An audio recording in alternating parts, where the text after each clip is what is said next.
So this is Bud, and he's between 4 and 5 years old, which means he's still active, and he will need quite a bit of exercise. We're estimating approximately 30 minutes or more of exercise a day. We just got done. We were at the dog park right now. We had him at the park the other day, and it was about 30 minutes of good exercise. Today he got to go in the dog park because there were no other dogs, and we left when the other dogs came in because they had never been there. That was their first time there. I'm sure he would be great with all the other dogs. We're just not sure about how the other dogs are with him, and so we don't want to have any issues. However, we are going to go for a little walk. We had him at the park the other day on a long line, which is a great way to exercise him because he is so focused on everything that's going on around him. I know, he's so excited.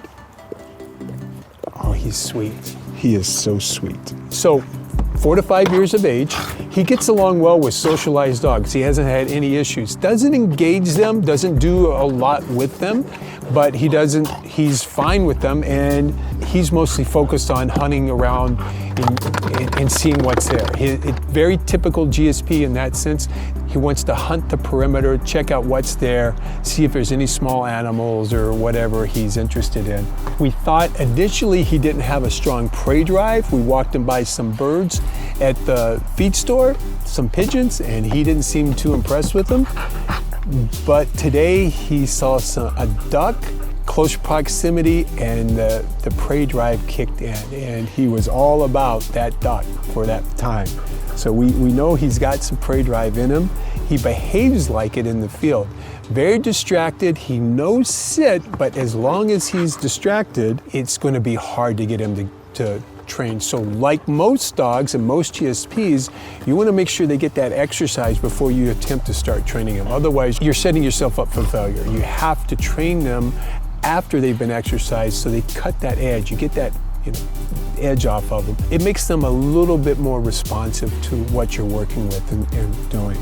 He's not a big treat, but he chose the treats over the toys at the feed store. We just walked him in just to see if we were going to buy him whatever he wanted.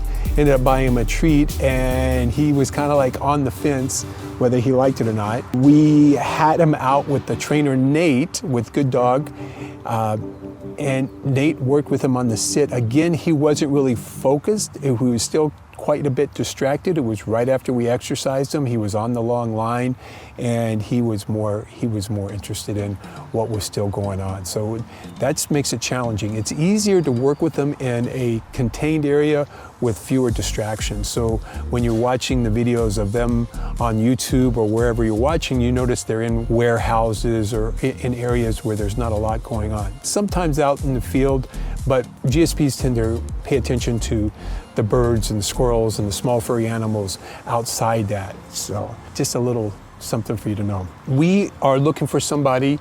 We don't know how he is with cats, but he's got that prey drive, so we're not too sure.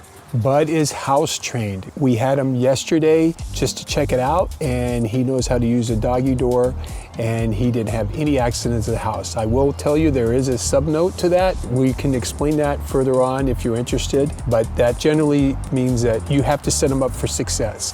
We did use the crate at the nighttime during the night just because some dogs won't go outside the doggy door in a new environment, and he did fine. He did fine in the crate, he did fine with the doggy door, he did fine in the house. He's very responsive in the terms when he's had that exercise. When he gets that edge off, he's smart. He's going to pick up things, and that's the opportunity for you to train him. So if you're interested in Bud, please put that application in right now. I'll put a link down below, and we'll put one on the screen if you can see it.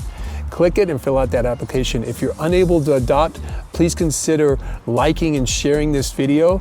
The more people that see it, the better chance we have of finding Bud a home. And lastly, if you really want to make a difference and you really want to help us, consider becoming a rescue hero. We cannot tell you how important the rescue heroes have been to our organization. Not only helping with the food, the medical bills, but actually helping find homes. There's a lot of people involved. They know what we're doing, and they like and share the videos. Right? Help us find Bud a home, please.